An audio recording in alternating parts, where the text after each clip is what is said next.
Kita ke berita terakhir Tribuners, 144 ton sampah di Arbes berhasil diangkut DLHP Ambon.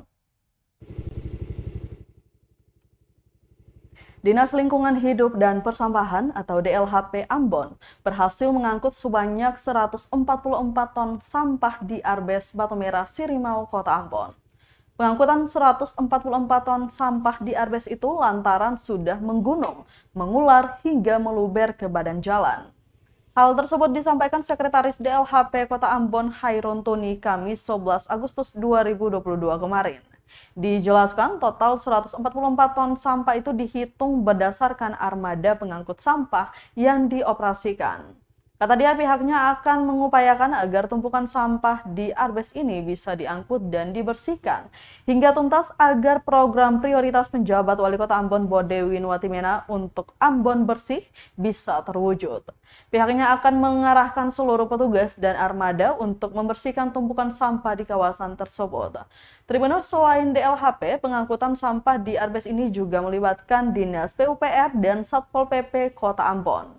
Diketahui pembersihan tumpukan sampah ini merupakan yang ketiga kalinya dilakukan dalam kurun waktu 5 bulan.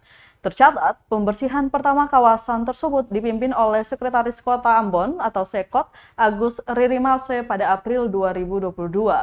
Selanjutnya pembersihan kedua pada bulan Juni lalu dipimpin oleh penjabat Wali Kota Ambon Bodewin Watimena bersama pengurus besar AMGPM. Dan untuk ketiga kalinya Tribuners, DLHP Kota Ambon kembali membersihkan dan mengangkut ratusan ton sampah di lokasi yang sama.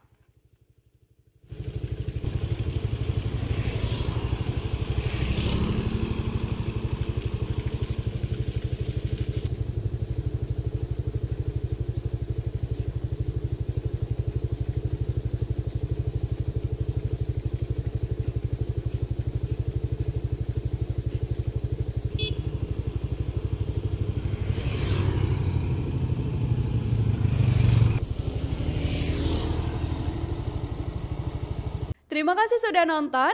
Jangan lupa like, subscribe, dan share ya.